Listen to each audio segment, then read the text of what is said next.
evening. Welcome to the show.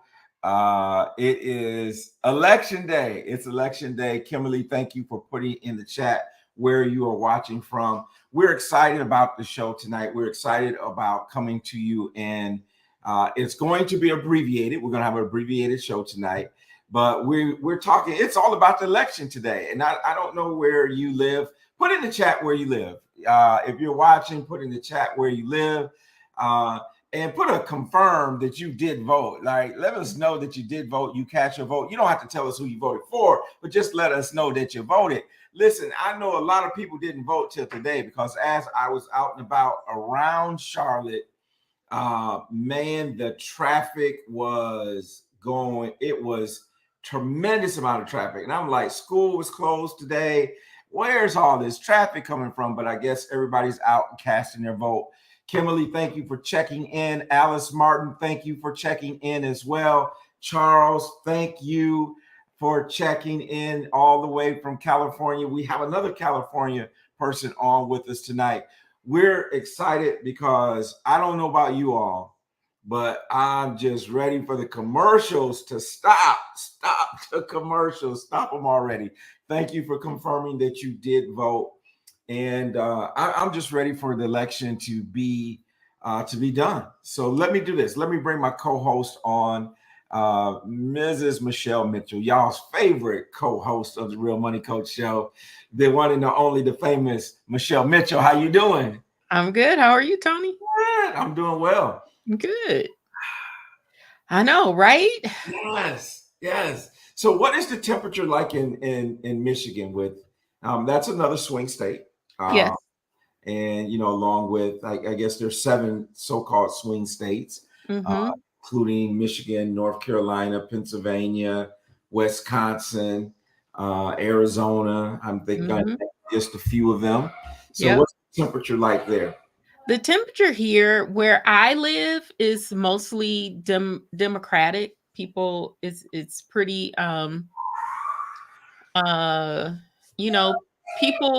people want to have rights for other people. They care about other people. They care about taking care of the poor. They care about those things here where I live. So it tends to lean more Democratic. The rest of the state is probably more Republican, except for the Detroit area. Right. Detroit has been primarily Democratic. Yeah.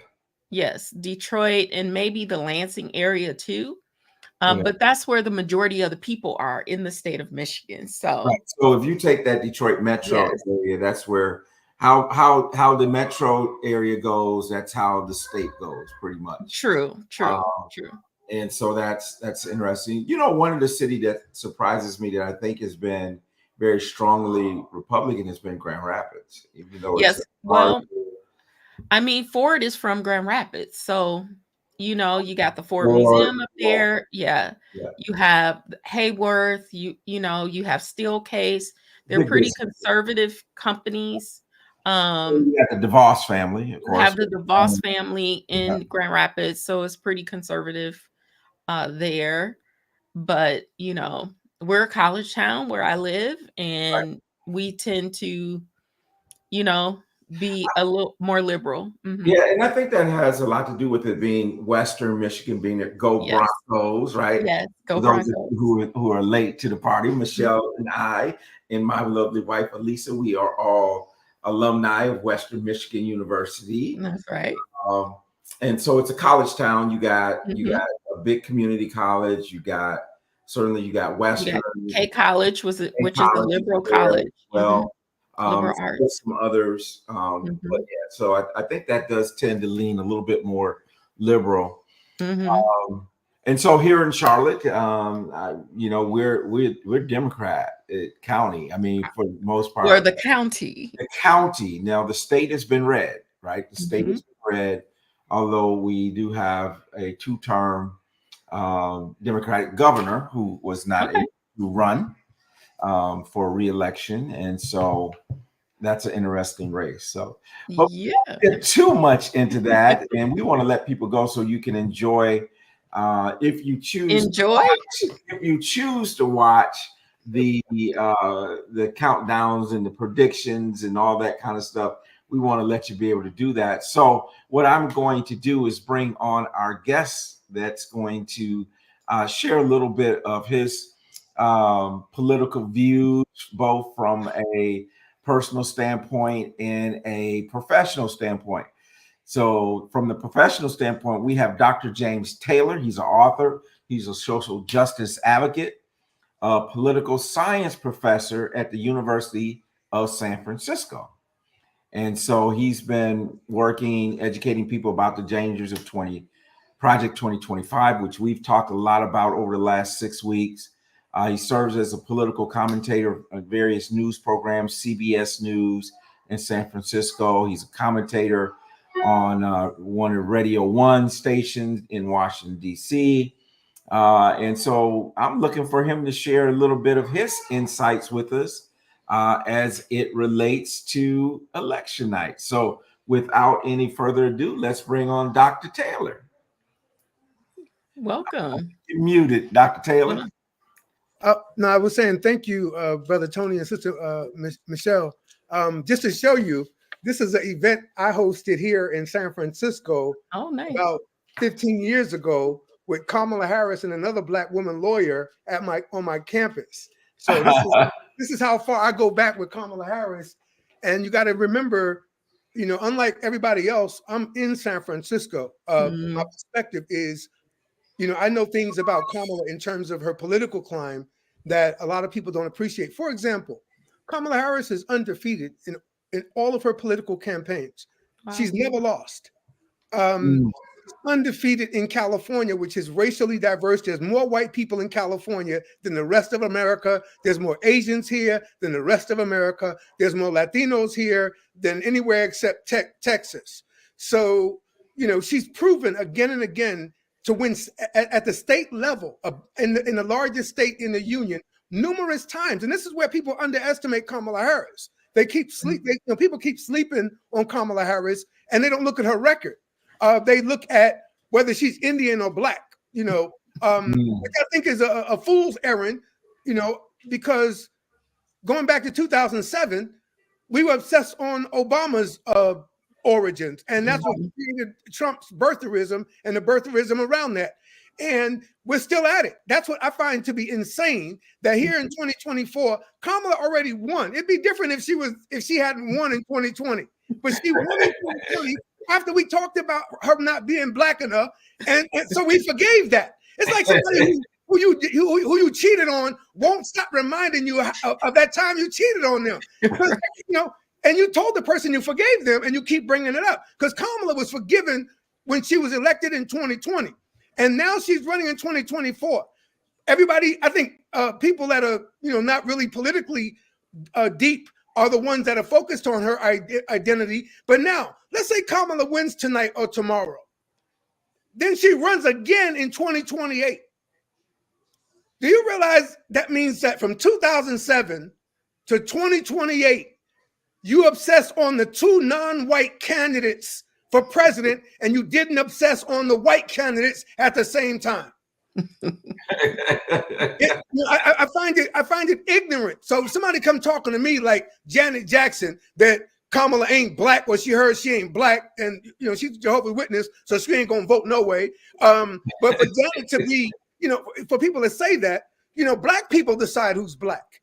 When Rachel Dolezal was playing that game up there in Oregon, we said, no, you're not Black, right? Amber Rose, we done kicked her out the barbecue. We decide based on our ancestry, based on where we live, based on our people's history, what it is. And we shouldn't have to justify that or explain it to anybody else. Nobody tells a Jew how to define Jewishness. Nobody tells an Arab, a Muslim, how to define Islam or Muslim identity. Don't come telling Black folk the boundaries of their Blackness. You know, I think that's so good. And it was a viral video that was going out of the preacher that talked about it. And I'm drawing a blank on his name, as well as I know him out of Houston, Texas.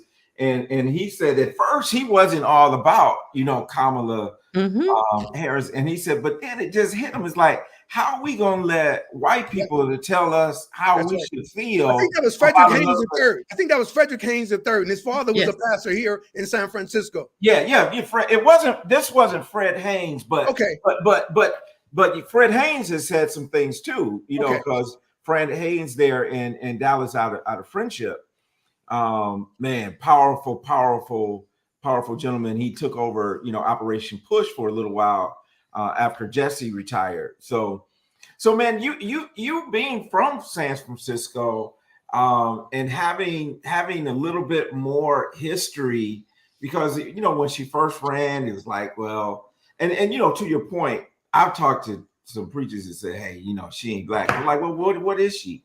Right. What is she? They said, well, just because you're AKA or just because you went to Howard don't make you black.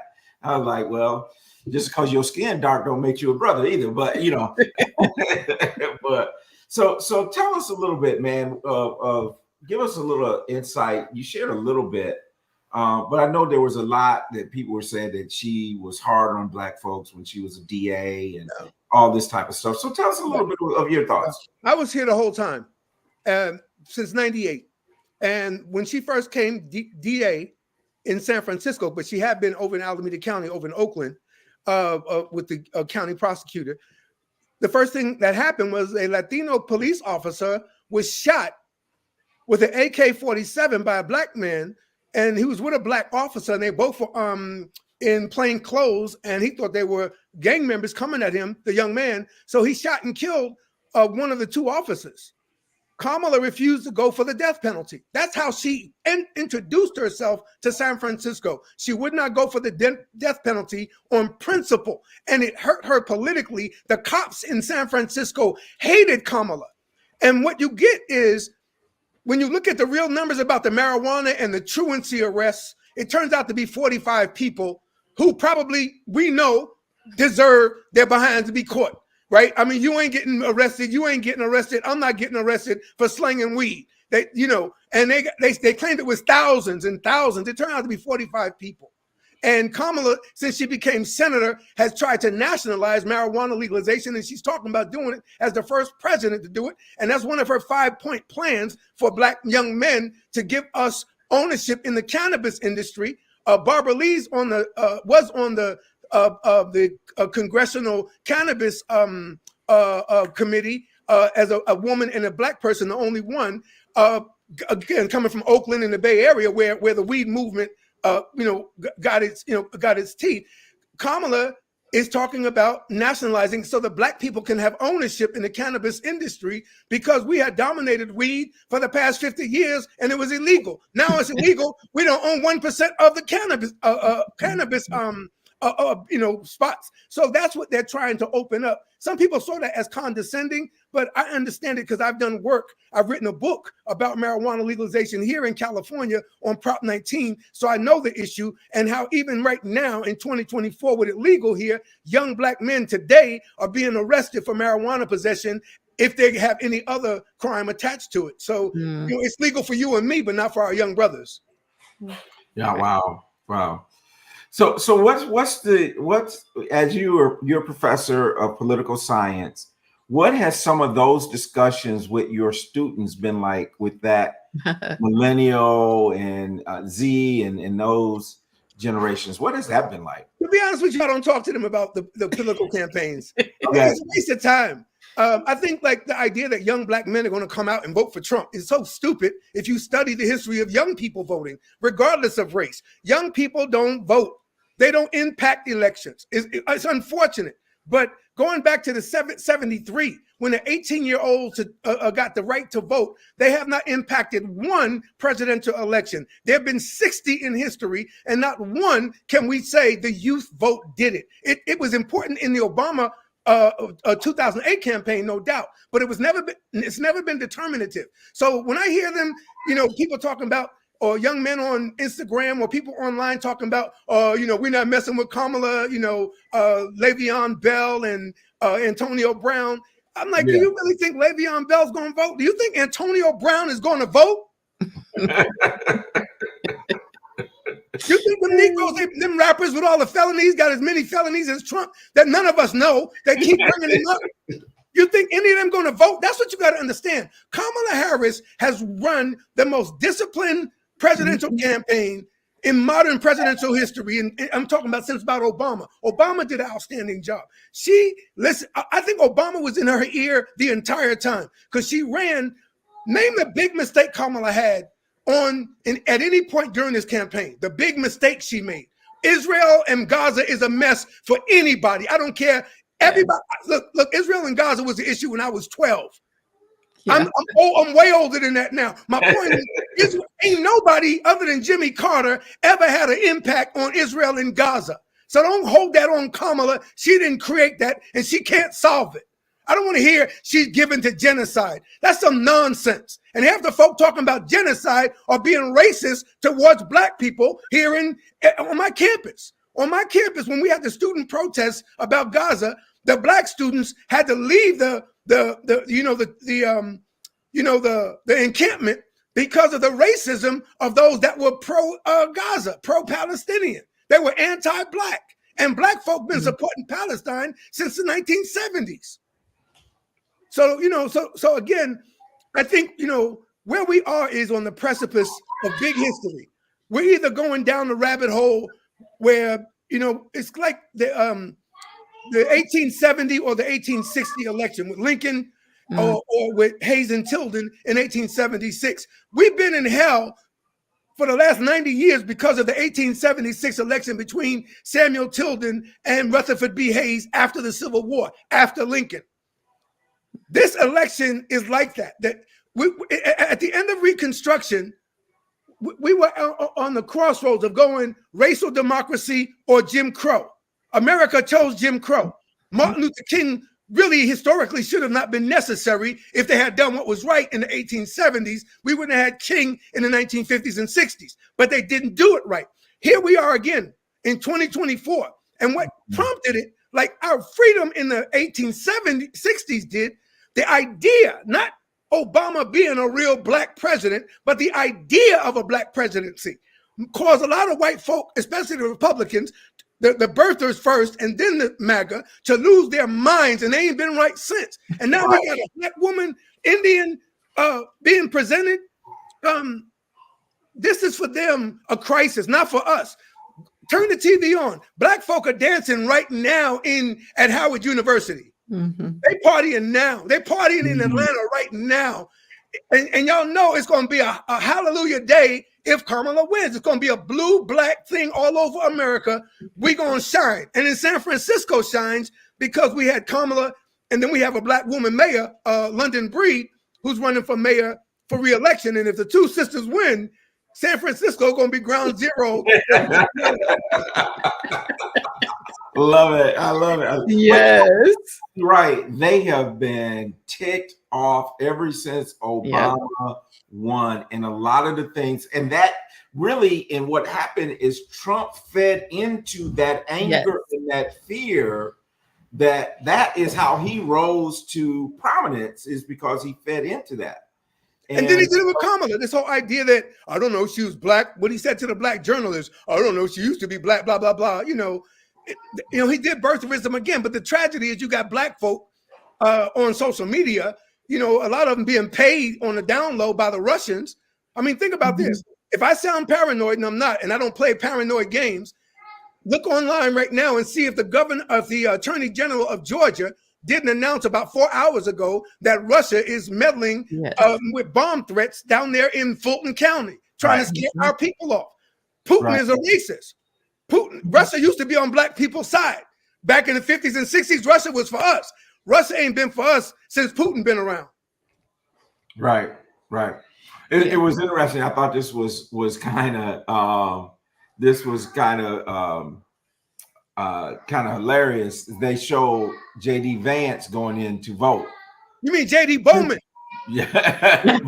Right. So they showed him going in to vote. They ain't show Trump going in to vote. I was wondering about that because he's a felon. He can't. And then they had a woman they claimed was a lookalike with Melania today, and I kept looking. I'm like, that sure don't look like Melania, because she was actually smiling, and Melania don't smile when he around. She sure don't smile when she with Trump. Hey, listen, where our guest is at. Ask what are your thoughts about the issue of the war on the issue of drug wars in Oakland. Yeah, I mean, you know, in Oakland, you have a lot going on, but the drug war ain't one of them.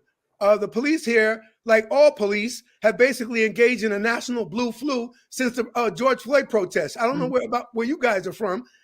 Where I live, ain't no police here until somebody calls, you know, with a life-threatening situation. Then they come shooting. I live outside of Oakland. In Oakland, I've lived there for 20 years. OPD has been invisible since the George Floyd protest. They're nowhere to be found. They don't answer any emergencies. Look it up.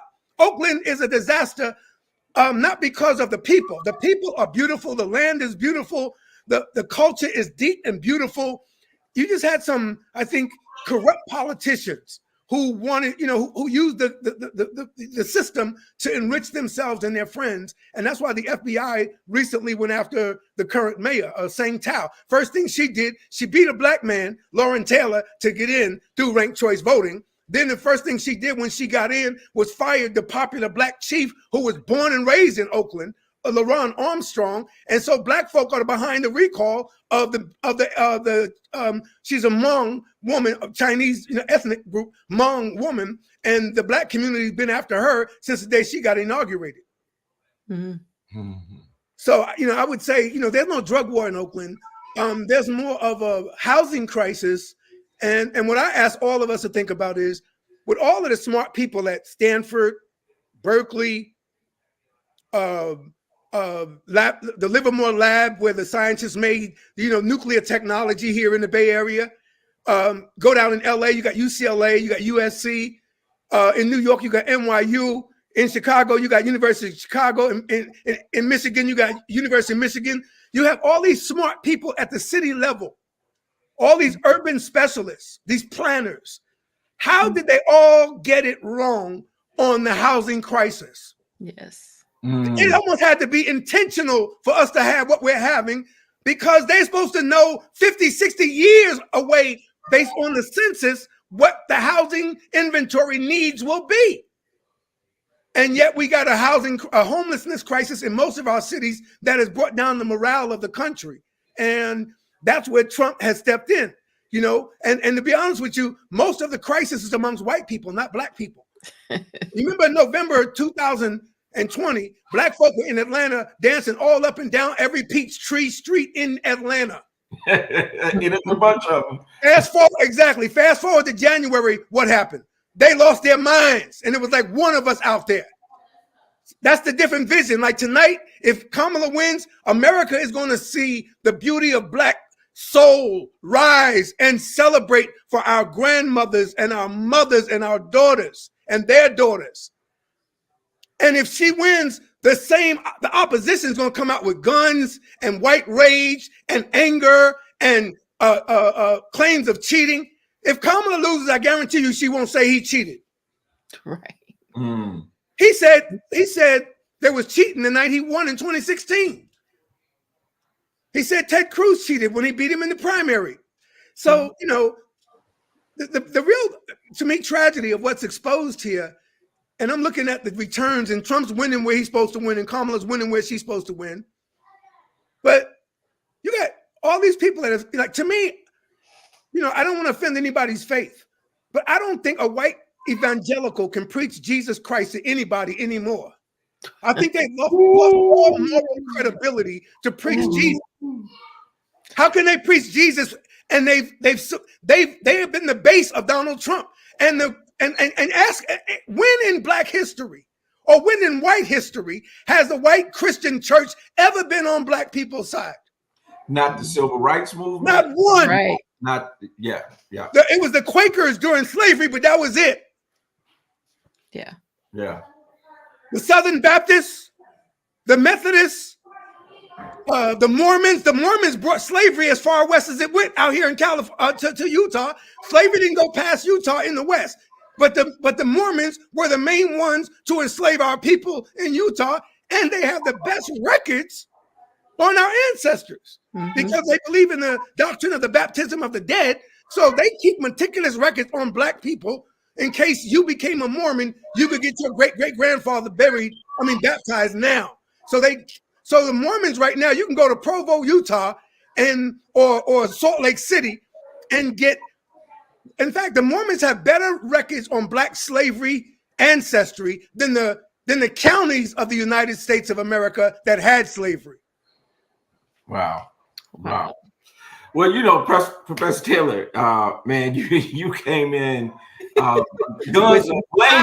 I love it. I want the audience to know I'm supposed to be over in San Francisco on TV in studio for the white folk, and I ain't even left yet. I'm right here with you all.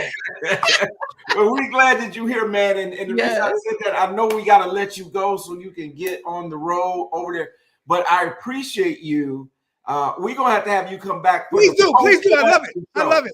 And real quickly, pitch a little bit of something. I have a book online you can find at Amazon called Black Nationalism in the United States. There's a real great article I wrote on the Black Power movement. You can just Google it. Just Google my name. It's called the Politics of the Black Power Movement. And I have a new book coming out in the next 6 to 9 months called White God, Black Death, Jim Jones, and People's Temple in the United States, because that happened here in San Francisco. And nobody Black has ever written a book on Jonestown and People's Temple. So the whole interpretation is Jim Jones, cult, Kool-Aid, and I'm saying this man was copying Elijah Muhammad. He was copying Father Divine. He was copying Daddy Grace. And, and he was trying to be Black in a religious genre that was all about not having a white God. That's what the nation was. That's what Father Divine's Peace Mission movement was. So Jim Jones, I argue, basically committed racial murder against our people because the Black folk never voted to agree to kill themselves. Only 100 white people voted to kill the 900 Black people. Wow. It's called it's White God, Black Death, Jim Jones, and People's Temple in the United States. And it'll be out on Penn State University Press sometime in the next year. So we just you need to Google Dr. James Taylor, right? Yes. And tell us the name of the book again. Black Nationalism. The book that you can find on Amazon is Black Nationalism in the United States. Black Nationalism in the United States. I want to ask you just one more quick thing. I just want to get your thoughts on this, right? Someone put in the chat, Charles put in the chat that Josh Stein won. Josh Stein was running for governor here in North Carolina against a gentleman named Mark Robinson. Give me your thoughts on Mark Robinson. You're like Herschel Walker. They can't find decent Black people. They find the lowest Black man they can find and put him up and offer him up to us. Just like they found the lowest white man. That's what any book on Donald Trump should be called. The lowest white man. That's how we should talk about Trump. The lowest white man. I mean, imagine, just make Trump Black. And nothing he's ever done would be acceptable. Imagine Obama having baby mamas. Imagine Obama mimicking oral sex on the night before the election and playing with the handle in front of children. I'm sorry, Tony, your child's right there. But Trump did it right in front of the children.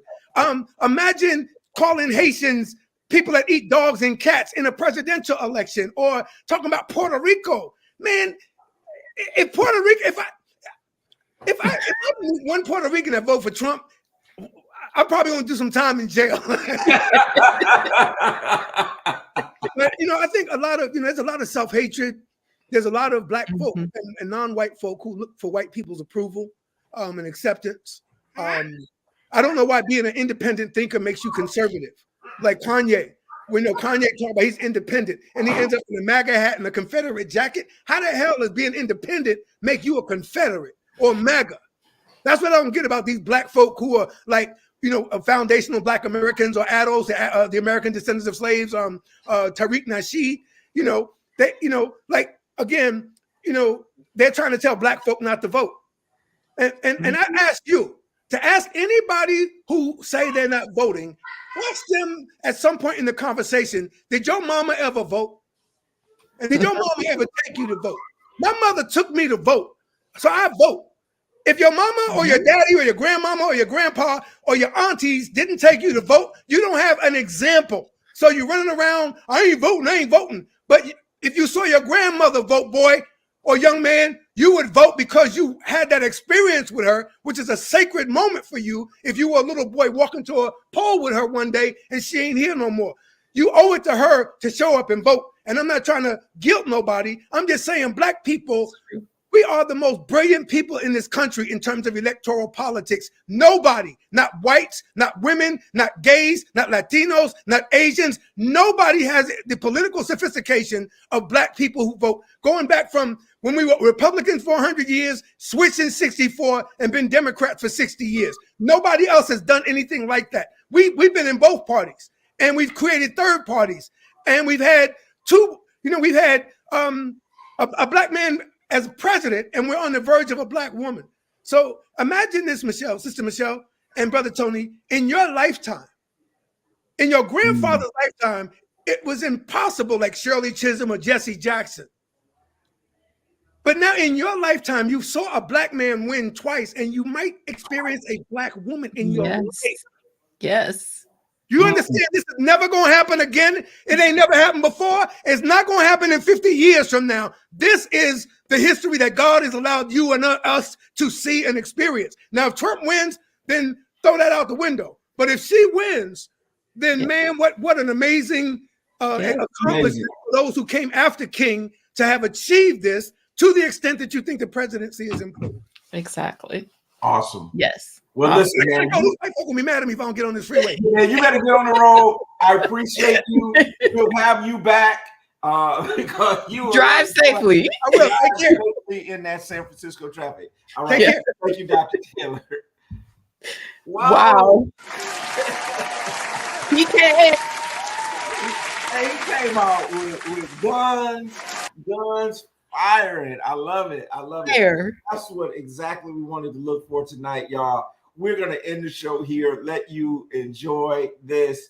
Be looking for some clips of this on your social media. It's coming at you. This has been the Real Money Coach Show, y'all. Have a great evening, y'all. Have a good night. Stay safe.